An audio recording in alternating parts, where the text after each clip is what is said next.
Assalamualaikum warahmatullahi wabarakatuh semuanya. Halo. Perkenalkan, sebelumnya nama aku Yudis, Yudhistira Art Firdaus, panggil aja Yudis. Sebenarnya berpengalaman nggak berpengalaman banget sih kalau misal dibandingin sama Joko Anwar mungkin kali ya. Tahu kali ya. Nah, mungkin ya aku sedikit pengen cerita sih di sini ya. Maksudnya nggak akan banyak berbicara soal teknis atau berbicara soal hal-hal yang rumit. Kita bikin ini sederhana aja gitu kan. Aku di sini pengen memantik kalian untuk mari kita temukan semangat-semangat kalian dari film ini sendiri gitu. Untuk teknis itu mungkin bisa belakangan gitu kan. Mungkin kita bisa mulai dari permulaan. Kenapa pada akhirnya saya menyukai dan mungkin jatuh cinta sama dunia film? Karena mungkin kalau di Indramayu ya khususnya bahkan keluarga saya sendiri bingung gitu. Ini di film tuh mungkin memang gitu banyak orang terkenal di film dan punya banyak uang di film. Tentu kan maksudnya orang tua pasti ngelihatnya prospek ke depan gitu kan. Tapi sempat meragukan gitu pada awalnya gitu kan. Gimana sih pada akhirnya film ini bisa memberikan impact kepada diri kita dan kepada banyak orang gitu kan. Dan itu saya temukan bahkan dari kecil. Itu kenapa saya benar-benar yakin untuk terjun di dunia ini gitu kan. Bermula dari kakek saya. Bukan ini kakeknya ya, tapi karena udah nggak ada gitu, masa di foto tanahnya gitu kan. Tapi lebih ke jadi kalau boleh cerita kakek saya itu adalah pensiunan guru. Beliau itu hobinya itu adalah mancing sama nonton film. Jadi dia sama adiknya tuh benar-benar kayak partner in crime lah ibaratnya. Mereka itu setiap bulan mungkin patungan untuk membeli beberapa DVD film baru gitu. Kebanyakan mungkin film barat atau film-film Cina kayak film-film Jackie Chan gitu yang banyak berantemnya gitu kan. Dari situ pada akhirnya saya mulai sering nonton film gitu kan. Jadi setiap berkumpul sama keluarga gitu kan atau dan FYI saya juga mungkin menghabiskan seperempat masa kecil saya bersama kakek saya gitu kan. Jadi saya dirawat sama kakek saya. Jadi kayak kalau misal nganggur gitu atau kalau misal saya rewel udah nontonin film aja nih lu gitu kan. Nonton gitu kan. Nah, jadi kayak film itu mulai saya sadari bisa membawa impact yang besar itu ketika waktu itu saya nonton film Eternal Sunshine of the Spotless Mind. Ada yang pernah nonton belum? Sebenarnya belum. Oke, emang itu film aneh sih sebenarnya. Cuma bagus, cuma bagus, cuma bagus. Intinya pada akhirnya film itulah yang akhirnya mempengaruhi cara saya untuk melihat cinta karena itu film romans kan gitu kan. Waktu itu saya nonton waktu SMP gitu kan. Saya nemuin film itu tuh dari rak koleksinya kakek saya gitu kan. Ih, film bagus nih gitu kan. Cobain nonton gitu. Oh, bagus juga ya gitu. Pada akhirnya waktu itu kepikiran gimana ya cara bikin film kayak gini gitu kan. Kayaknya menarik gitu kalau misalkan saya punya cerita. Tentu dong, maksudnya kita semua punya cerita gitu kan dalam kehidupan sehari-hari kita gitu kan. Nah, gimana sih biar cerita saya tuh bisa dilihat oleh banyak orang dan mungkin bisa dirasakan juga pengalamannya sama banyak orang, yaitu melalui film gitu kan. Pada akhirnya mulailah di situ saya mulai belajar gitu. Dan kebetulan waktu itu di SMP saya ketemu sama ketemu sama beberapa teman saya yang emang mereka itu dapat privilege besar lah ibaratnya. Karena jujur waktu SMP mungkin saya belum mampu untuk membeli kamera gitu kan. Jadi waktu itu teman saya tuh punya kamera gitu kan, kita ya udah gitu bikin video-video bareng zaman Indofitgram tau gak sih? Nah, zaman-zaman Indofitgram kita bikin konten-konten ngaco-ngaco gitu lah gitu, berharap bisa dinotis gitu. Bayangin anak SMP anjir bisa dinotis gitu kan. Kayaknya nggak mungkin dah gitu kan. Gak make sense gitu, tapi ya dari situlah gitu. Pada akhirnya kayak, oh ternyata proses pembuatannya tuh menyenangkan gitu kan. Jadi dari video-video receh itu pada akhirnya mulai dikembangkan lagi dan beberapa guru pada akhirnya notice gitu. Oh kayaknya ini anak gitu berpotensi gitu. Berpotensi untuk dikembangkan lagi. Pada akhirnya saya dan teman saya itu dikirim untuk mengikuti salah satu lomba film pendek waktu itu ya, OTN gitu. Filmnya udah hilang sebenarnya di YouTube gitu kan, karena kita malu sebenarnya jadi di take down. Filmnya aneh banget jujur gitu kan. Jadi ya intinya mah kalau diceritain ya itu ceritanya tentang anak yang malas terus disemangatin sama sahabatnya. Udah, udah gitu doang. Ya makanya kalah sih. Udah habis itu SMP kita mulai apa ya? Pada akhirnya aku mulai oh ternyata ada gitu lahannya kan. Ada lahannya gitu kan. Terus setelah SMA gitu kan, kita mencar-mencar lagi gitu kan. Beberapa teman saya yang waktu itu ikut bergabung sama saya untuk membuat ibaratnya eksplorasi di dalam film gitu kan. Itu ada lagi di SMA gitu kan. Kebetulan saya SMA di SMA 1 Sindang, ada yang satu sekolah nggak? Lah, udah lu doang. Nah, waktu itu aku sekolah di sana terus kayak eh sama teman-teman sebaya juga waktu itu kebetulan ada ekskulnya di situ. Namanya Expose kalau mau tahu gitu kan. Nah, kita itu waktu itu sebenarnya fokus ekskulnya itu adalah di fotografi sama videografi. Kalau nggak salah waktu itu ya, jurnalis gitulah. Cuma karena saya memang pengen eksplornya ke film gitu kan, karena oh sepertinya harus ditambahkan gitu pada ini ya saya mulai coba lah gitu. Waktu itu kebetulan di SMA itu sederajat itu ada lomba juga namanya FLS2N gitu kan. Saya coba lagi lah gitu. Saya coba lagi, ternyata menang di kabupaten. Di kabupaten menang, masuk ke provinsi, kalah. Masih jelek juga sih sebenarnya. Dan ternyata ya mungkin waktu itu gitu ya, kalau kalian mau tahu kenapa menang ya, karena mungkin pesertanya cuma 4 orang aja. Lucu banget memang. Makanya ketika itu mulai semangat lagi nih kayak, wah anak-anak film di Indramayu itu mungkin sayanya mungkin kurang banyak main atau gimana gitu ya, kayak wah lomba sebesar ini sekabupaten gitu cuma 4 orang gitu kan, walaupun memang tim ya gitu kan, cuma kayak 4 tuh kayak kurang gitu kan. Ngelihat ngobrol-ngobrol sama teman-teman SMA lain gitu yang di Majalengka, Kuningan segala macam gitu kan, itu tuh kayak mereka tuh kayak ya udah gitu lebih banyak lagi orang yang ikut dan persaingannya luar biasa menyenangkan gitu. Dan sepertinya menarik gitu kalau misalkan saya bawa lagi misi saya ini ke jenjang yang lebih tinggi, yaitu kuliah gitu kan. Waktu itu sempat berperang juga saya sama orang tua saya karena kamu harus jadi psikolog, jangan jadi filmmaker. Apa itu filmmaker gitu kan, gitu mau cari duit dari mana kamu gitu kan. Terus ya pada akhirnya saya membuktikan aja gitu, bikin-bikin aja gitu gimana caranya biar itu impactful melalui ya tadi ikut lomba ya menang karena 4 orang ini doang di kabupaten ini yang ikut. Jadi ya udah gitu. Pada akhirnya orang tua saya berhasil dikibuli dengan prestasi-prestasi itu gitu kan. Dan akhirnya mereka luluh dan oke, kita kuliah gitu kan.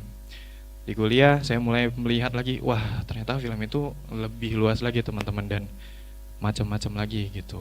Nah kurang lebih kalau pengen apa ya boleh cerita ya, kurang lebih perjalanan saya untuk bisa sampai di sini. Ya terima kasih juga buat teman-teman untuk memberikan kesempatannya untuk saya berdiri di sini gitu kan. Yaitu ya karena perjalanan-perjalanan tadi gitu. Sekarang kita lanjut, dadah kakek. Oke, kita masuk ke apa itu film.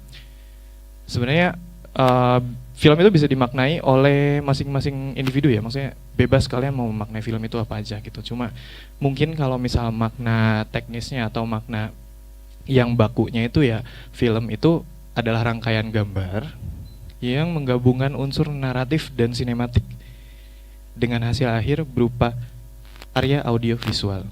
Kurang lebih seperti itu. Tapi kalau misal kita pengen ulik lagi ke dalamnya gitu, apa itu film, sejarahnya bagaimana, dan teknisnya bagaimana, seperti obrolan ini bakal sampai minggu depan teman-teman. Jadi kita ambil yang ringan-ringan dulu aja ya. Nah, sekarang aku pengen bahas sebenarnya yang penting dari film itu adalah esensi dan cara memulai. Terserah bentuknya apa aja, terserah mau dibikin kayak gimana gitu. Yang penting esensi dan cara memulainya itu benar. Ini sama aja kayak kita melakukan sesuatu itu tergantung sama niat kayak gitu. Selama niat kita itu benar, insya Allah hasilnya juga benar dan prosesnya juga benar kayak gitu. Nah, Kenapa saya pengen berbicara tentang esensi? Karena belakangan saya tuh apa ya? Ini sorry. Saya tuh melihat eh, beberapa bulan belakangan, beberapa masa belakangan itu mulai ada banyak pergeseran di segmen audiovisual gitu ya. Mungkin bisa kita bilang setelah masuknya sosial media gitu. Mungkin orang-orang dulu bikin apa namanya, bikin karya audiovisual atau video atau film itu kan mungkin memang tujuannya untuk dokumentasi pertama gitu, yang ringan-ringannya, pasar ringannya, dokumentasi atau ya udah sekedar merekam cerita-cerita kehidupan aja gitu-gitu kan.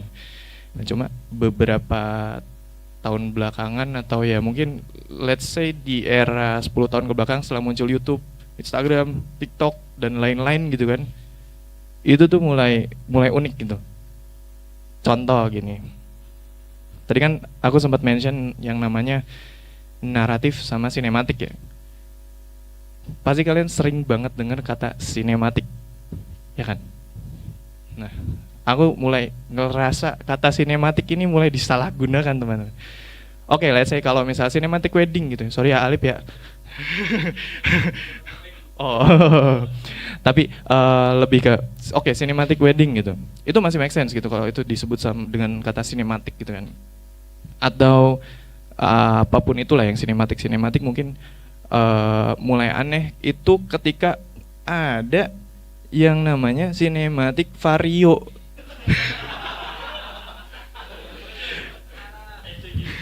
Itu udah aneh banget teman-teman, kayak ini vario nih, deg deg deg deg deg deg gitu. Itu udah aneh banget, itu sinematik dari mananya cu gitu kan. Itulah makanya kayak aku pengen teman-teman yang hadir di sini gitu, tolong pahami dulu esensinya sebelum kalian mulai terjun gitu kan. Pahami dulu. Jadi kita harus memahami bahwa film itu terbagi. Memahami tujuan, temukan ide, sama tulis gitu. Ini adalah salah tiga kota ya. Salah tiga untuk memulai pembuatan karya kita gitu. Jadi ya kita harus memahami tujuan dulu. Memahami tujuan tuh maksudnya apa gitu. Iya, kita bikin ini pengen menceritakan apa sih gitu. Pengen menyampaikan apa sih gitu. Jadi setelah kita paham akan hal itu gitu, kita mulai menemukan ide gimana cara menyampaikannya. Gimana cara menyampaikannya ya gitu kan. Misal kayak nih, teman-teman yang di belakang ini kan ngerekam gitu kan. Oh, kita pengen menyampaikan kalau di sini nih ada acara co-create gitu kan. Suasananya seperti apa, detail-detailnya seperti apa. Ya mereka merekam. Idenya adalah ya ini, mencoba mencari ide di tempat gitu. Setelah itu ya tulis. Nah, kalau ini cara menulisnya mungkin langsung ke kamera gitu. Kalau di film itu prosesnya lebih panjang lagi. Seperti itu kurang lebih. Tapi kita bakal bahas prosesnya di depan. Nah, ini dua unsur penting dalam film. Jadi kalau teman-teman tahu, dan ini nggak cuma film ya menurutku ya, ini bisa kita implementasikan ke dalam video bahkan konten. Jadi ketika kita mulai memahami hal ini gitu, outputnya mungkin bisa macam-macam. Tapi yang penting kalau dari film sendiri itu ada dua unsur. Yang pertama adalah unsur naratif. Unsur naratif itu adalah cerita yang coba untuk dibangun di dalam sebuah film gitu. Bayangin nonton tapi nggak ada ceritanya gitu. Bayangin nonton film nggak ada ceritanya, terus apa bedanya sama jedak-jeduk vario tadi gitu kan. Jadi yang bikin film atau karya audiovisual itu menarik, pertama itu dari ceritanya dulu gitu, sebelum kita berbicara sinematik gitu. Karena sinematik itu adalah sinematografi. Awalnya kata sinematik itu dari sinematografi. Jadi sinematik itu adalah ibaratnya caranya gitu ya, caranya dilakukan dengan sinematik, tapi ilmunya itu adalah sinematografi gitu.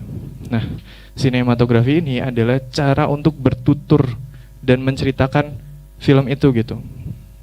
Jadi sinematik itu bukan cuma tentang gambar yang bagus, bukan cuma tentang warna yang bagus, bukan cuma tentang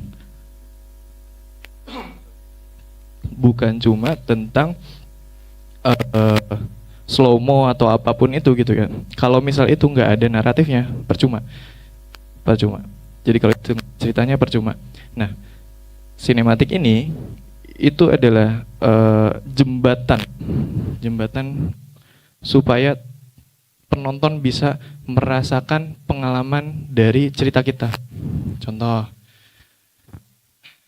simpel ya, kita nggak langsung ke film dulu. Contoh simpel, kita pengen nyeritain kejadian yang kita alami atau pengen gibah deh, contoh paling gampang yang paling kita sering lakukan setiap hari. Kita tuh pengen gibah pasti pengen dibikin rame gitu kan, pengen orang tuh ngerasain vibes-nya tuh kayak misal ada satu orang yang kita bete gitu ya, pengen orang itu juga ikut bete lagi, atau at least ada orang yang dapat kabar gembira, itu kita gimana caranya untuk menceritakan ke orang itu, ya kita pengennya orang yang ngedenger cerita itu supaya seneng lagi gitu. Nah ini nih salah satunya ya, sinematik tuh seperti itu gitu. Jadi cara kita berbicara tapi melalui film. Nah bahasanya ada apa aja, yaitu ada pecahan-pecahannya lagi.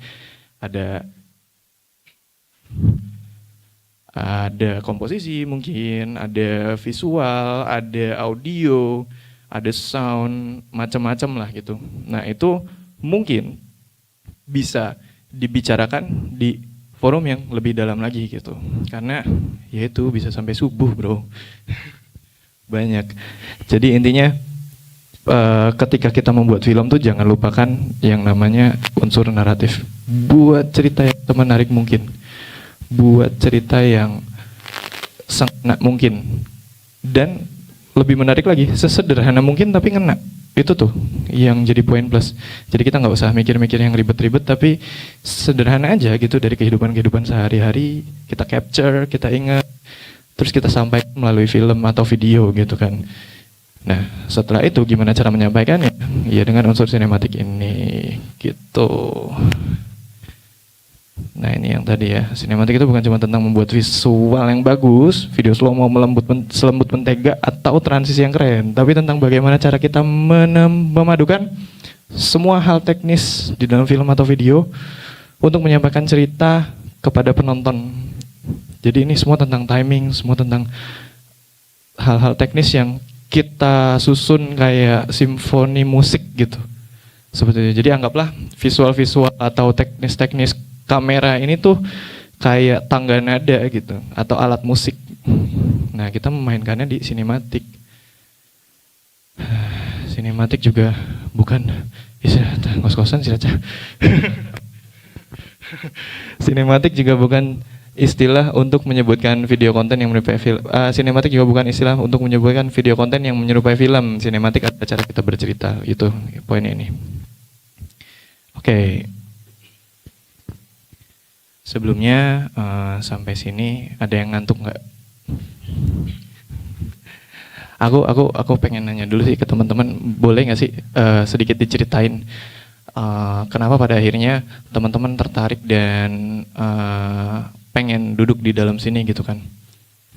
Ada yang mau jadi volunteer? Ayo, ada yang mau cerita? Atau gini aja deh, ada atau kesini pengen lihat Ados dong ya? Enggak ya, enggak. Tapi lebih, oke, ada nggak? Atau ada yang mau nanya? Oke. Kita masuk ke tahap produksi.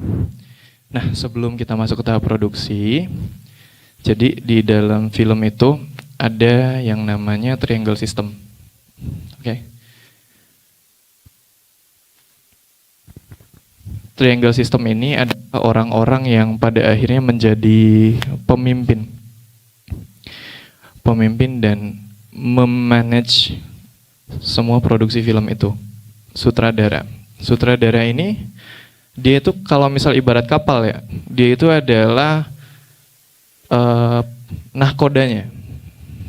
Dia itu yang menentukan karya ini tuh bakal kita arahin kemana sih, karya ini bakal jadinya kayak gimana, itu adalah nahkoda.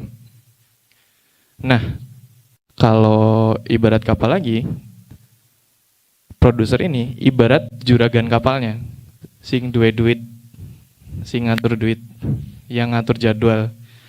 Kita harus berangkat kapan, kita harus berangkat kapan. Itu yang punya kapalnya, produser. Kalau penulis naskah, itu yang bikin peta. Peta perjalanan, betul. Jadi sutradara yang pada akhirnya membaca peta ini. Jadi sebenarnya ini kalau misalkan nggak bekerja sama dengan baik 3 orang ini gitu kan, kolaps kapalnya. Misal petanya udah bener nih, cuma sutradaranya nggak bisa baca peta, kemana-mana tuh gitu. Atau penulis sama sutradaranya udah bagus nih, penulis naskahnya bikin perjalanannya jauh dan menantang penuh ombak, cuma produsernya ngasih kapalnya sekoci, ya tenggelam gitu. Jadi tapi produser bukan cuma ngasih duit doang ya, tapi ngatur juga manajemen kayak sesimpel ibaratnya kalau misal di event gitu ya, produser tuh mirip kayak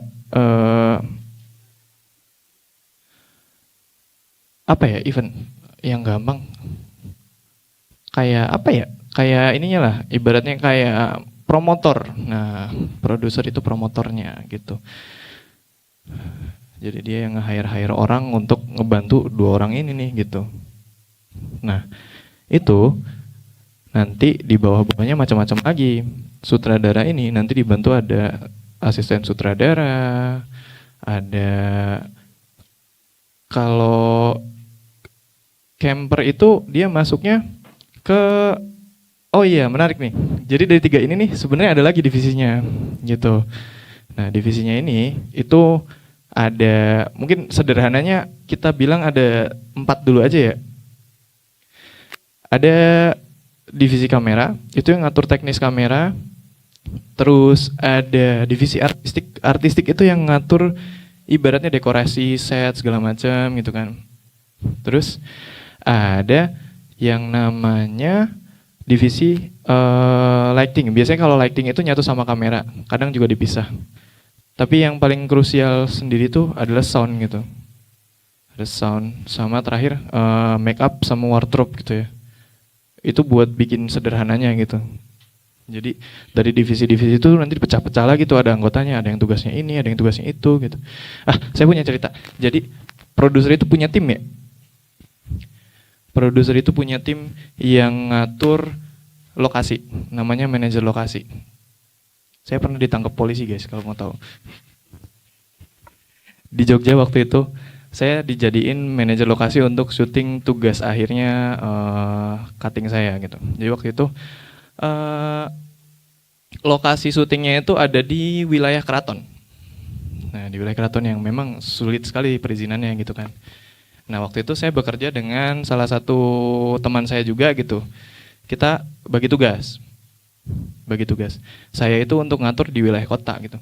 Karena di wilayah kota ini cukup rumit gitu kan. Di kota ini kita harus ngeblok jalan, ya jalanan Jogja yang sebesar itu harus kita blok gitu, harus nyewa polisi segala macam gitu. Jadi ya udah, oke, saya sebagai shiftnya, saya gimana caranya, ya udah saya yang paling ribet aja gitu. Saya nggak tahu tuh kalau keraton tuh ternyata lebih ribet gitu kan. Jadi awalnya oke gitu kan, sudah aman nih gitu kan. Nah kebetulan waktu itu masih COVID kan. Jadi saya masih mobile ke sini. Nah, saya titipin ke teman saya, Mas, yang ini udah aman belum? Aman gitu kan. Bener nih, aman gitu kan. Oke, saya pulang dulu ya sehari gitu kan. Nah, itu tuh hamin seminggu sebelum syuting. Oke. Terus pulang sehari, balik lagi ke sana, terus kayak, loh kok nggak lengkap ini surat perizinannya gitu kan. Terus kata dia, ini kata RW-nya aman kok gitu kan. Yakin nih gitu kan. RW loh bro. Oke, aman. Terus tak ngobrol sama RW-nya, aman mas gitu, aman, warga-warga sini udah tahu gitu, karena itu kebetulan di dalam gang gitu kan.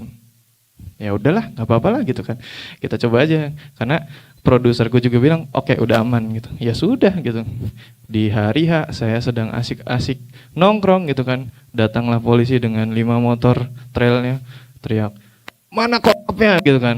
Saya harus jagain kan, maksudnya apapun yang terjadi di lokasi, Menlok itu harus jadi ujung tombaknya gitu. Jangan sampai gangguan itu masuk ke set.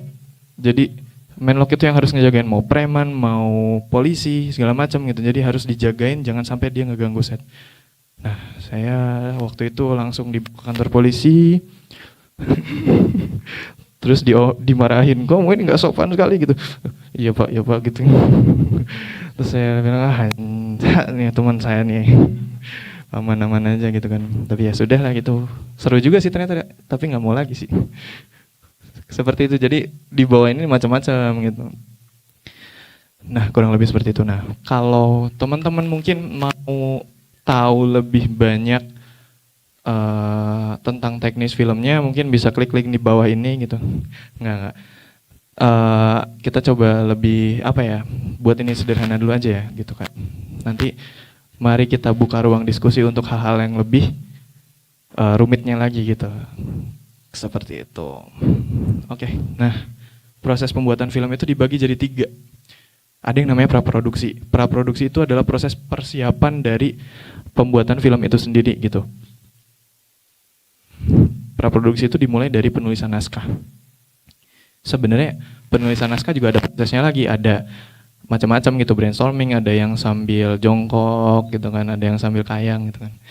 Nah, penulisan naskah ini ibaratnya proses untuk menemukan ide ceritanya itu sendiri gitu. Apa sih yang pengen disampaikan dari film ini nih, apa gitu. Apa sih yang pengen disampaikan dari video ini gitu. Nah, itu yang dicoba untuk diulik di proses praproduksi gitu. Termasuk ya penulisan naskah ini adalah tugas dari saya tuh dari tadi ngehalangin nggak sih? Nggak ya. Nah, penulisan naskah itu adalah tugas dari siapa coba? Oke, betul, 100.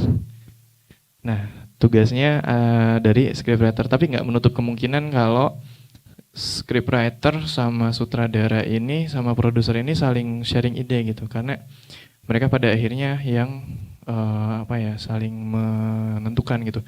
Tapi bukan di sini, bukan di proses penulisan naskah ini. Oh iya, layar LED. Bukan di sini, tapi di bawah-bawahnya ini. Nah, itu tuh proses diskusinya antara penulis naskah dan teman-teman yang lain. Jadi ada storyboard, reki. Storyboard ini sebenarnya opsional ya. Kalau misal nggak bisa gambar nggak usah dipaksain sih sebenarnya, nanti jadi jelek juga gambarnya. Tapi nggak. Storyboard ini bisa diganti sama photoboard kalau kalian tahu. Jadi photoboard tuh misal satu foto yang mewakili satu scene. Kurang lebih kayak gitu ya. Satu foto yang mewakili satu scene atau satu shot gitu. Itu tuh sebenarnya sesimpel gambaran sutradara menerjemahkan seperti apa naskah ini akan menjadi sebuah visual gitu.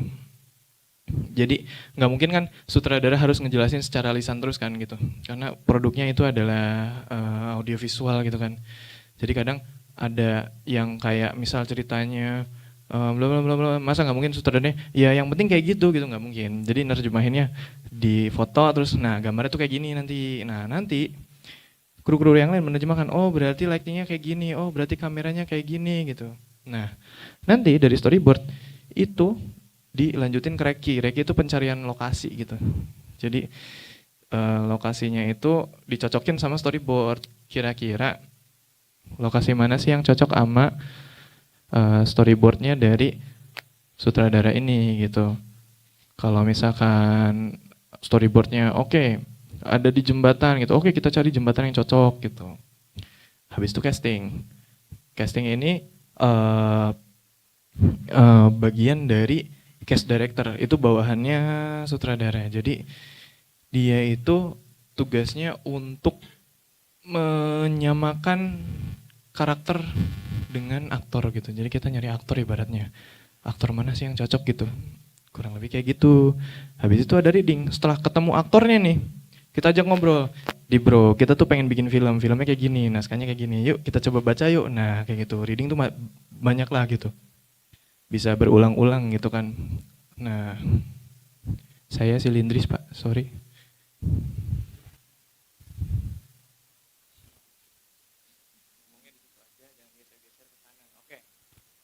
Siap.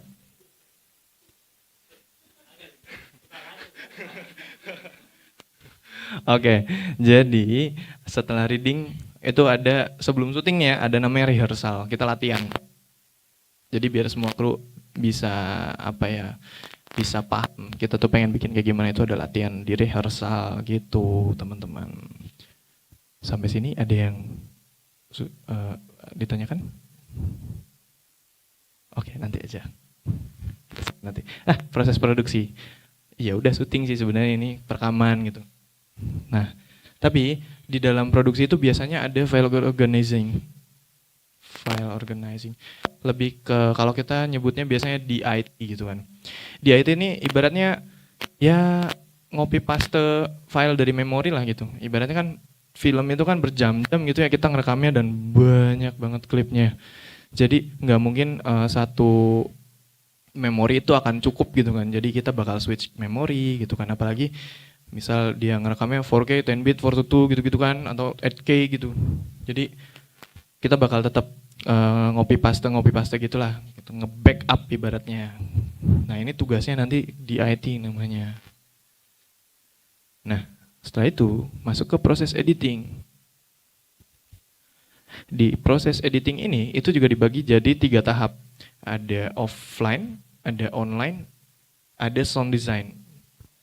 Sebenarnya ya ini yang propernya kayak gini gitu ya.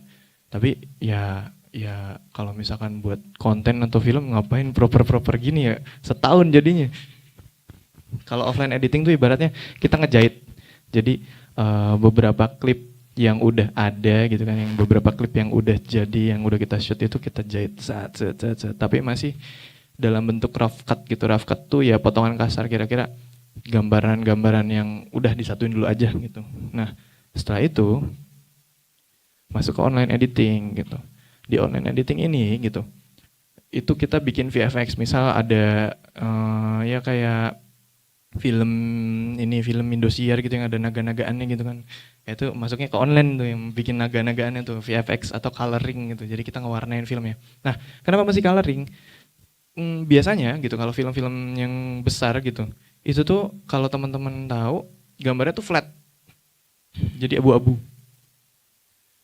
Gambarnya itu flat. Jadi kenapa bisa kayak gitu? Itu tuh biar warnanya konsisten. Karena kita nggak akan bisa dapetin warna konsisten kalau misal kita memanfaatkan warna alaminya aja gitu. Jadi sebenarnya warna-warna yang ada di film, bahkan ya di sosmed tuh itu fake gitu. Contoh filter Instagram gitu-gitu, itu tuh semua fake gitu. Itu semua dibikin kenapa pada akhirnya bagus. Dan tendensinya tuh bukan cuma karena biar bagus, tapi bisa jadi menyampaikan cerita gitu. Mungkin filosofi warna. Ada 2 tokoh yang pakai baju berlawanan gitu warnanya, ada yang merah, ada yang hijau. Oh, mereka musuhan gitu. Atau ada 2 tokoh yang warnanya sepadan gitu. Oh, mereka berpasangan kayak gitu, filosofi kayak gitulah gitu. Habis itu sound design sama music scoring. Kalau sound design ini ya sesederhana kalau misalkan produksi sederhana tuh ya ngilangin noise atau misal ada suara tukang parkir, prit, suara azan gitu-gitu. Azan nggak boleh dihilangin guys, nggak usah syuting kalau lagi azan. Gitu. Sama musik scoring. Kalau di produksi kecil ya mungkin nyari-nyari ini kali ya, nyari-nyari sound di YouTube gitu kayak gitu. Nah, ini sebagai apa ya? Sebagai bahan kontemplasi kita gitu. Aku mau nanya, tapi aku pengen semua teman-teman di sini ikut menyampaikan pendapat film yang baik itu film seperti apa sih? Boleh? Boleh. Ya, oke. Boleh, siapa yang mau duluan? Angkat tangan.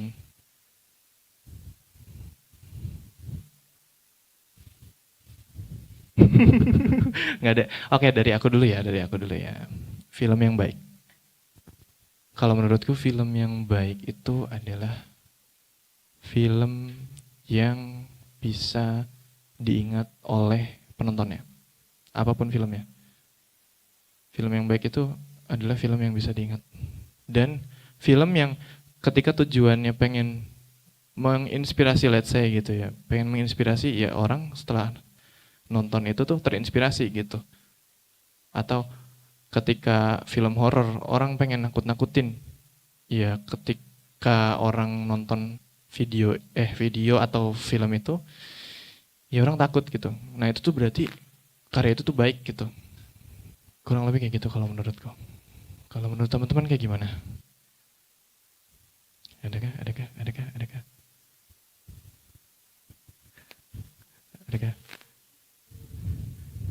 Sorry, gimana? Mungkin film yang mengedukasi.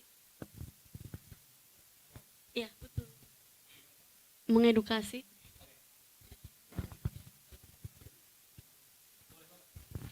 Kalau menurut saya, apa ya?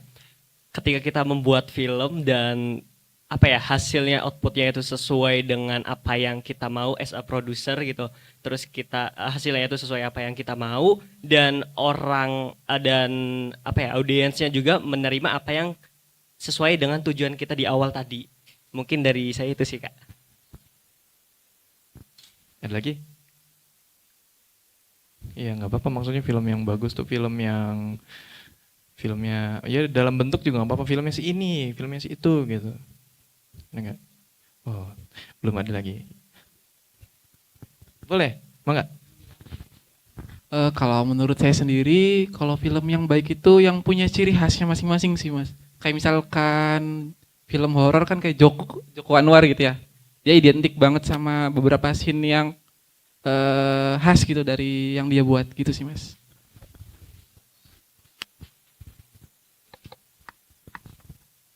Itu menarik sih. Dan kamu tahu nggak kenapa pada akhirnya kalau misalnya kita bicara konkret Joko Anwar gitu, kenapa Joko Anwar bisa menghasilkan karya yang seperti kamu bilang tadi gitu? Kalau menurutku mungkin karena dia konsisten dari proses pencarian ide, praproduksi, produksi, sampai editing, itu dia konsisten untuk menahan esensi yang dia inginkan gitu. Jadi esensi itu sebenarnya penting. Ini thank you loh, kamu jawabannya kayak gitu. Saya mengharapkan jawaban seperti itu waktu di rumah. Jadi itu tadi, esensi itu penting karena pada akhirnya kita bisa mengendalikan gitu. Kita pengen bikin film yang seperti apa gitu. Termasuk film pesanan ya. Kalian tahu film pesanan nggak? Kadang ada film yang web series dari Tropicana Slim gitu-gitu. Nah itu kan dari BCA, bener banget. Itu kan banyak banget kan, lucu-lucu kan ceritanya. Itu karena walaupun mereka ibaratnya, walaupun mereka ngiklan gitu ya, tapi kenapa ceritanya bisa bagus? Ya karena proses pembedahan tadi gitu. Jadi oke, kita mau ngiklan, tapi caranya gimana ya gitu biar ngiklan ini tapi masuk ke film gitu. Ya kita bedah lah, oh Tropicana Slim ini fungsinya apa gitu kan. Oke, dia hubungkan dengan pentingnya menjaga kesehatan biar nanti nggak meninggal muda gitu, nggak mati muda gitu kan. Salah satu filmnya kayak gitu kan. Akhirnya dia bikin time travel segala macam gitu. Dan itu pada akhirnya menarik gitu. Jadi pentingnya esensi itu buat ngiket jalan kita tuh biar tetap lurus ke depan gitu. Jadi hasilnya nggak zong kayak gitu. Kurang lebih seperti itu. Gini lah guys ya, harus sering-sering jogging gitu kan. Ada lagi gak sih? Enggak. Tamat. Oke. Terima kasih. Tepuk tangan untuk Mas Yudhisthira. Cek. Aduh mati sebentar. Bismillah. Nah, nyala. Harus bismillah teman-teman. Oke teman-teman, setelah pematerian dari Mas Yudis, tentunya pasti ada pertanyaan nih Mas. Ya, boleh teman-teman yang mau menanya silakan angkat tangan. Kapan lagi ya Mas ya? Ayo. Kapan-kapan. Oh, silakan Mas Alip. Boleh. Perkenalkan, saya Nurul Ramadan. Halo, salam kenal. Oke, halo.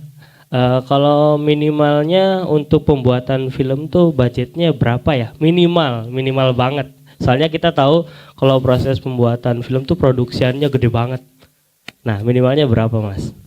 Terima kasih. Minimal 0 rupiah. Yes. Mau ditampung dulu atau dijawab dulu Mas? Tampung dulu. Oke, Boleh, ditampung dulu. Oke. Ada lagi teman-teman yang mau bertanya?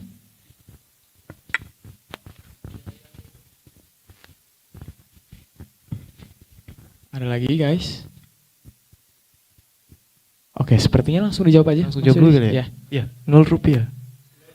Enggak. Tergantung jawabannya. Tergantung. Balik lagi.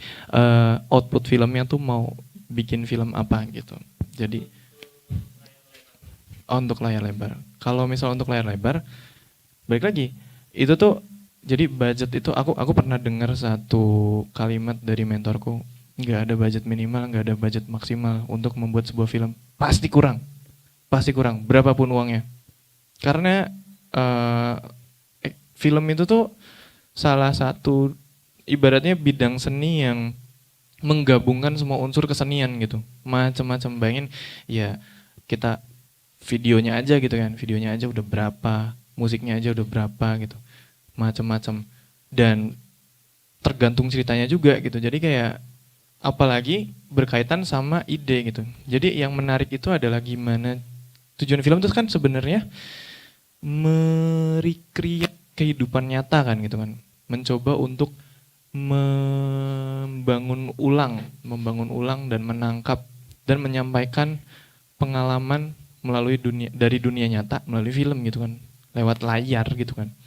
Nah, itu yang pada akhirnya bikin film itu benar-benar mahal tuh karena itu gitu, karena ruang eksplorasi di pikiran kita tuh luas banget dan tentu uang yang tersedia akan selalu terbatas. That's why kenapa kita nggak akan bisa bilang berapa uang yang bisa kita bikin untuk film gitu ya. Nah, paling ada kalau misalkan outputnya itu untuk profesional, mungkin budgetnya sudah ada dari awal. Jadi kepala kita yang pada akhirnya menyesuaikan gimana ya caranya mendapatkan ide yang seperti ini dengan uang segini gitu.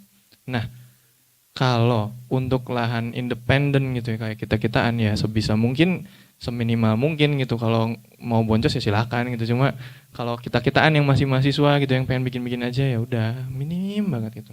Kecuali kita udah ada pesanan dari let's say ya Pertamina gitu kan. Ya amin. Pengen bikin film gitu kan. Pengen bikin film dengan budget sekian gitu kan. Ya segitulah gitu. Ya pada akhirnya yang menyesuaikan itu kepala kita gitu, bukan budgetnya. Itu yang harus dikendalikan, kepala kita bukan budgetnya. Seperti itu. Oke, sudah terjawab, Sudah, Mas? Oke. Ada lagi teman-teman yang ingin bertanya? Oke, silakan. Ya, Assalamualaikum warahmatullahi wabarakatuh. Waalaikumsalam. Perkenalkan, nama saya Hairul Anwar. Halo. Menyikapi tadi pertanyaan tentang budgeting ya, saya ingin melanjutkan. Tadi kata Mas Yudhistiranya kan tergantung nominal budgetnya berapa. Yeah. Nah, yang saya tanyakan itu alat. Kalau budgetingnya itu di bawah standar, apakah alat itu pengaruh juga ke dalam dunia film? Alat itu sebenarnya pengaruh. Tapi balik lagi, pengaruhnya itu kalau menurutku ini pendapatku pribadi ya. Untuk alat sendiri itu tuh ibaratnya kendaraan. Jadi kayak aku pernah dengar juga dari ya ibaratnya mentorku. Mentorku itu selalu bilang kalau jangan pernah bergantung sama alat. Ya kita udah dengar itu dari banyak YouTuber lah ya gitu kan. Cuma memang itu tuh terbukti karena balik lagi esensi itunya itu tuh. Jadi kayak dari hal-hal yang tidak terlihat justru yang harus kita perhatikan. Contoh ya idenya itu sendiri gitu. Selama ide kita unik gitu, selama cerita kita unik, selama cerita kita sederhana tapi mengena, itu tuh pasti value-nya akan luar biasa besar dengan bahkan alat yang seadanya gitu.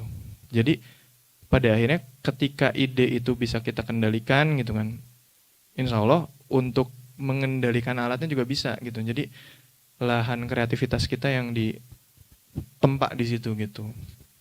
Jadi untuk mendapatkan misal ya sebenarnya kalau misal kita berkaca gitu ya dari film low budget, let's say ada yang bisa nyebutin nggak maksudnya film-film kecil yang kalian suka dan keren gitu kan? apapun itu short film. Nah, itu tuh apapun itu yang ada di kepala kalian gitu kan, itu tuh pasti awalnya tuh dari ide kecil, tapi mereka pasti terbentur sama alat, sama segala macam, tapi itu tuh pembuatnya tuh pasti berpikir gimana caranya kalau yang pembuatnya oke gitu kan. Tapi kadang ada yang memang ya udahlah gitu, yang penting kelihatan keren gitu di depan klien gitu kan, alatnya besar gitu. Jadi sebenarnya kalau menurutku alat itu tidak membatasi ruang kita sih sebenarnya, kurang lebih seperti itu. Ya, terima kasih. Oke, sudah terjawab. Ada lagi teman-teman yang ingin bertanya? Boleh, silahkan. Oke, baik. Selamat siang semuanya. Siang. Nama saya Diar, bisa dipanggil Diar aja. Nah, izin bertanya Kak Yudis, Oke. apa ya? Bagaimana sih kita bisa bersinergi dalam sebuah tim dan menghasilkan output yang apa ya? Output yang sesuai yang kita inginkan juga. Dan untuk apa ya? Sebagai tim juga kan itu isinya itu berbagai macam-macam pribadi orang ya. Nah, aku mau nanya juga. Gimana sih upaya untuk menanggapi orang-orang yang susah buat diatur untuk saat pembuatan film atau pas produksinya? Mungkin itu sih pertanyaannya Kak. Oke, pertanyaan yang menarik nih. Ini nih sebenarnya yang terjadi sampai saat ini gitu ya di industri gitu. Walaupun saya tidak terlalu sering juga terjun ke sana gitu. Tapi yang saya perhatikan gitu, memang karena kalau lihat film ya, film tuh kan produksinya skala besar dan melibatkan banyak orang gitu ya. Kadang kita bareng kecil-kecilan aja tuh udah pusing gitu ya. Ini apalagi yang puluhan orang itu. Memang film tuh benar-benar yang penting itu ya, esensinya, maksudnya dasarnya tuh kalau misal dari tahun ke tahun atau dari generasi ke generasi yang dicoba ditanamkan itu gimana caranya kita menghargai hierarki dari sutradara turun ke shift tuh ya pemegang divisi-divisinya, kayak misal kamera itu ada shiftnya DOP gitu, dia yang ngatur gambarnya gitu. Terus ada sound itu ada sound recordist atau sound designer, itu yang ngatur gimana soundnya akan direkam dan kedengeran gitu. Tapi tetap dari semua divisi-divisi ini, artistik, make up segala macam tuh harus tetap ngikutin apa kata sutradara gitu. Jadi benar-benar itu yang harus diikutin. Nah kadang memang di posisi-posisi tertentu itu akan sulit gitu, dalam artian mengatur karakter-karakter orang, apalagi udah jam 8 malam gitu belum makan, wah lapar, orang udah kayak zombie gitu, gitu kan. Nah itu tuh kadang yang susah diatur gitu. Itu memang jadi PR tersendiri sih gitu. Kadang yang menyenangkan dari film juga itu gitu. Jadi ada satu quotes, film itu kayak naik gunung. Jadi ketika orang bikin film, orang itu akan ngeluarin sifat aslinya gitu. Karena orang itu udah capek, udah mikir, fisik kerja, tapi ya apa namanya, tetap dituntut harus bergerak gitu. Jadi mau nggak mau sifat survivalnya dia tuh keluar gitu. Nah kalau ditanya caranya itu seperti apa gitu, itu tuh harus kita temukan sendiri sebenarnya gitu. Dan saya juga belum menemukan. Tapi mungkin dalam prosesnya kalau misal kita bisa lihat ya, dari aku dulu pernah magang di Ravacana Film. Ada yang pernah tahu Ravacana Film? Tilik, Bu Tejo, itu yang bikin itu. Betul. Nah, aku pernah magang di situ. Dan kalau kalian mau tahu, itu tuh salah satu production house yang menurutku paling sehat. Jadi cara kerja mereka tuh benar-benar sehat tuh dalam artian mereka tuh pengen coba ngubah stigma industri. Kalian pernah denger nggak sih yang katanya kru film meninggal pulang syuting tuh? Nah itu kan, itu benar-benar emang kalau di lapangan kadang memang ada beberapa production yang sekeos itu gitu, yang sampai kecapean bahkan nggak tidur gitu. Kalau Ravacana ini beda gitu. Ravacana ini salah satu PH yang sangat-sangat menghargai krunya gitu.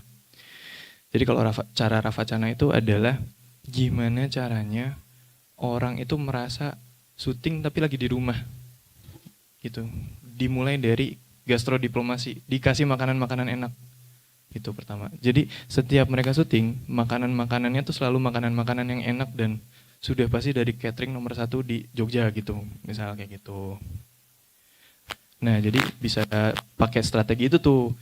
Jadi memanusiakan manusianya itu. Dari atasnya dulu nih dibaikin, di apa ya, di ayom gitu. Nah, itu insya Allah ke bawah-bawahnya juga aman gitu. Nggak ada yang macam-macam. Cuma kadang mungkin ada beberapa produksi spesifiknya mungkin kalau aku lihat yang masih seperti ini nih, ekosistem di Jakarta gitu ya. Itu masih keras banget, Bro. Udah kayak apa ya? Belantara, atau emang saya salah masuk produksian aja kali. tapi emang di situ tuh, dan memang bener dengar dari beberapa teman-teman tuh memang ya produksi di Jakarta dan di Jogja tuh beda gitu. Jadi cara Jogja tuh memang memanusiakan manusia. Bodoh amat mereka keluar berapa untuk men-serving krunya itu gitu. Jadi benar-benar krunya tuh dikasih serving yang luar biasa nyaman gitu. Jadi kreativitasnya keluar, nggak capek gitu-gitu. Jadi intinya kalau misalkan kita baik, ya orang juga bakal baik. Itu begitu. Sudah terjawab, Mas? Oke. Ada lagi teman-teman pertanyaan? Kalau nggak ada, saya mau nanya deh, Mas. Boleh nggak? Boleh. Oke. Mas Yudis, kalau tadi Mas yang di belakang itu nanya produksi film. Nah, saya mau nanya, Mas Yudis kuliah perfilman itu kira-kira budgetnya berapa, Mas? Tentunya kuliah perfilman tuh ini kan ya, nggak cuman bayar UKT film, tapi bayar produksi film untuk tugas. Boleh tahu nggak, Mas?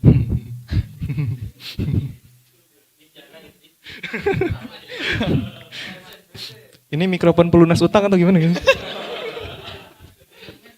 Oke, siap. Kalau bicara budget sebenarnya aku tuh waktu awal masuk film tuh pengen ke IKJ sebenarnya. Cuma karena IKJ itu amat sangat mahal gitu ya, dari UKT-nya aja gitu kan. Terakhir itu aku lihat pokoknya dari awal sampai lulus tuh 120 sekian. Seperti itu, udah kayak dokter, Bro. Tahu gitu jadi dokter aja gitu kan ya. Tapi kalau di IKJ seperti itu gitu kan. Itu baru UKT-nya aja. Kalau di ISI ya masih sosok lah gitu, masih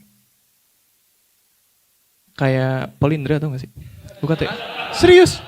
Apanya tuh, Mas? UKT-nya serius? Kayak Serius? Polindra. Serius. Tapi kalau produksi filmnya? Nah itu. Nah, Produksi film tuh sebenarnya aku tuh selama ini gitu ya, berarti udah kan sebenarnya produksi film tuh setiap semester sampai semester 5 ya. Berarti sudah 5 kali produksi untuk tugas akhir. Dan itu cuma satu yang pada akhirnya under 1 juta, let's say gitu kan, untuk bikin film pendek. 1 under 1 juta. Iya. Berarti sisanya di atas 1 juta. Iya. Bener? Iya benar. Wah. Tapi Oke. ya kalau mau di spill ya terlalu, nanti saya jadi Indra Kents gitu kan. Enggak. Oke, kalau Tapi tidak menutup kemungkinan, balik lagi karena aku menurutku kayak itu masih mahasiswa gitu ya, dari semester 1 sampai 5.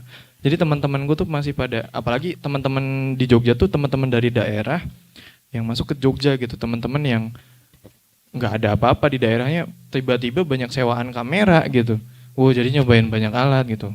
Ya kurang lebih yang bisa kita lakukan itu adalah menurunkan ego dan balik lagi esensi. Kenapa saya pada akhirnya pengen menanamkan esensi ke teman-teman itu sebelum memulai dan sebelum jatuh terlalu dalam gitu. Kalau misalnya ada teman-teman yang pengen lebih jauh mau masuknya gitu, pahami dulu esensinya. Jadi selama kita memahami esensi ini, kita nggak akan yang sampai nggak akan yang sampai sehilang arah itu dalam hal budgeting gitu. Karena banyak banget teman-temanku yang produksiannya tuh ya mungkin let's say 14, 20 sekian, itu baru tugas akhir semester doang gitu kan. Itu nggak masuk akal dan ya filmnya be aja sih sebenarnya gitu.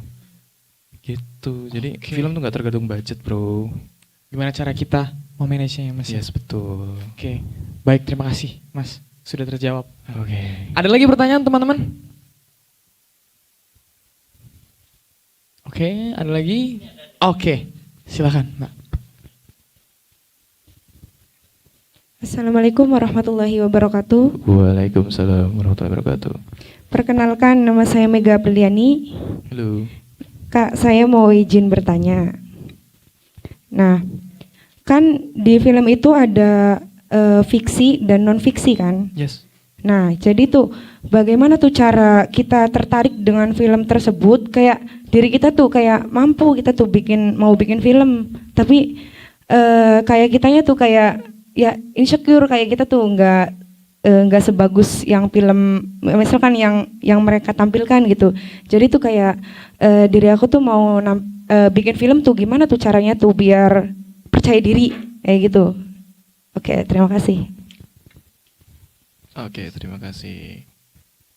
Silakan Mas Yudis Nah, dijawab. ini menarik lagi nih pertanyaan. Thank you buat pertanyaannya. Gimana caranya biar kita nggak insecure untuk membuat film fiksi tadi ya, atau fiksi atau non fiksi gitu lah ya intinya. Caranya adalah kita coba untuk memahami bahwa kita tuh setiap hari bisa menemukan cerita-cerita unik. Dari situ aja dulu, mulai peka terhadap keseharian kita. Mulai ngelihat sekeliling, mulai memahami keadaan sekitar. Suatu saat ketika keresahan itu muncul gitu, misal kita menemukan sebuah kejadian yang menurut kita, kayaknya ini nggak ideal deh gitu.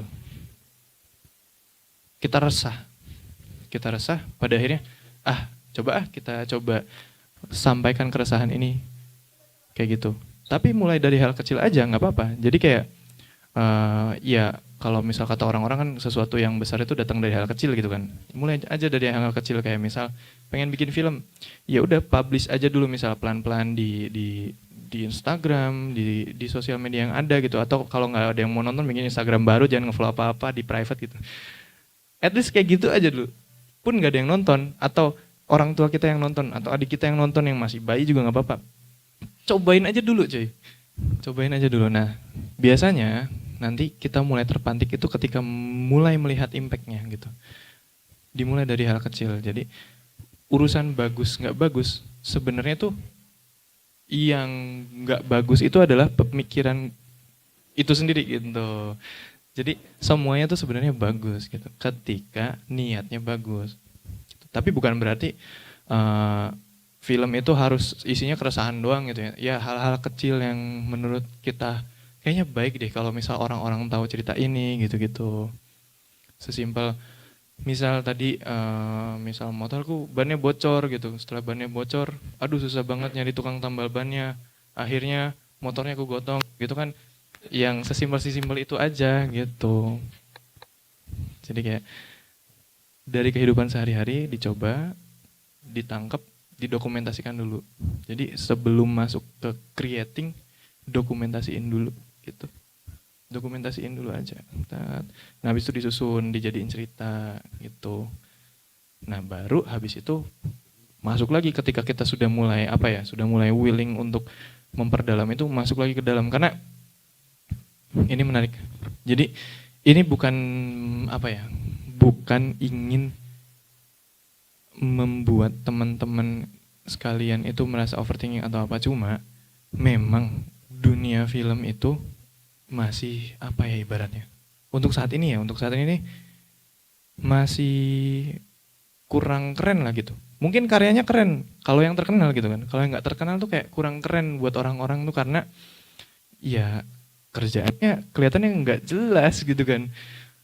Walaupun kalau dia dari luar keren gitu ya, cuma kadang aku sendiri ini lulus kuliah ngapain gitu ya, pengen bikin film nggak ada duit gitu kan, kayak gitu-gitu. Tapi at least ketika tantangan-tantangan itu muncul gitu, suatu saat nanti ketika kita udah bisa memulai itu dari hal-hal kecil gitu, ya kita bakal gitu.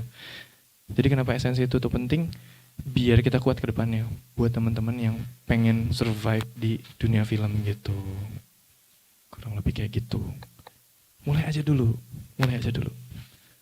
Sudah terjawab Pak? Oke, sami-sami. Ada lagi teman-teman pertanyaan? Yoi. Oke, silahkan. Jompo sih Daca. Oke, perkenalkan saya Rival dari Kotak Pena ya, Polindra. Mau menanyakan tentang perihal film dokumenter sih Mas ya. Mungkin bisa dijelasin dari awal step by stepnya bikin film dokumenter itu ada pembeda gak dari film-film biasanya gitu. Mungkin seperti itu. Terima kasih. Oke. Sama-sama. Silakan Iya. Mas Yudis. Ini menarik nih. Film dokumenter itu beda nggak sama fiksi ya gitu mungkin. Film itu kita mulai dari ini dulu kali ya. Kita mulai dari jenis film dulu ya. Ada film fiksi dan non fiksi gitu ya. Nah, mungkin yang bisa kita mulai dari film dokumenter itu yang pertama adalah balik lagi. Karena dokumenter ini adalah berdasarkan fakta. Kita mulai dari keresahan dan apa yang pengen kita sampaikan gitu kan. Apa yang pengen kita ibaratnya orang luar tahu gitu, informasi tentang apa gitu. Kita mulai dari situ. Setelah kita menemukan itu, kita mulai cari pendekatannya akan seperti apa gitu. Karena kalau menurutku dokumenter itu dia lebih fleksibel. Jadi caranya bisa macam-macam.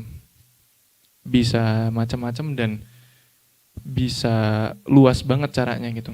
Nah, yang terpenting itu adalah cari keresahan, tentukan pendekatan. Pendekatannya tuh kita mau pendekatan yang kalau misal bahasa teknisnya mungkin takut terlalu lama kali ya. Jadi ibaratnya yang ada hostnya kah, yang nggak ada hostnya kah gitu kan. Nah, ibaratnya kayak gitu. Atau pendekatan yang lain. Dokumenter melalui pendekatan fiksi gitu kan. Jadi di-recreate gitu kan. Tapi itu tuh dokumenter gitu. Contoh mungkin yang acara investigasi itu kan kebanyakan ya recreate gitu kan. Nah, setelah itu baru tuh kita susun ceritanya. Jadi dokumenter tuh nggak jauh-jauh dari riset dan jurnalisme gitu. Jadi dasarnya itu adalah di jurnalisme sama risetnya itu gitu. Nah, untuk pengemasannya sendiri, dokumenter itu benar-benar luas sebenarnya. Bahkan sampai sekarang pun udah macam-macam lagi. Ada dokumenter yang pakai videotron yang kayak tahu kemarin tuh yang pas pemilu gitu-gitu itu kan macam-macam. Nah, tapi mereka tuh ya itu cuma pengemasan doang gitu. Kalau tahap ya itu tadi sebenarnya tahapnya cuma itu. Cari keresahan, riset, tentukan pendekatan. Udah. Caranya silahkan kalian eksplorasi sendiri dokumenter. Bukan berarti dokumenter itu sebebas itu, tapi rules-rulesnya sebenarnya ada di aturan-aturan jurnalistik. Karena mereka terikat sama itu. Nah, kalau itu aku sebenarnya masih belajar lagi guys gitu. Jadi aku masih belum berani membicarakan itu di sini. Oke. Sudah Mas? Sudah. Sudah terjawab Mas? Oke. Sama-sama. Satu pertanyaan terakhir teman-teman sebelum kita tutup acara sharing session bersama Mas Yudis. Ada lagi? Oke, silakan. Baik, izin bertanya ya Mas.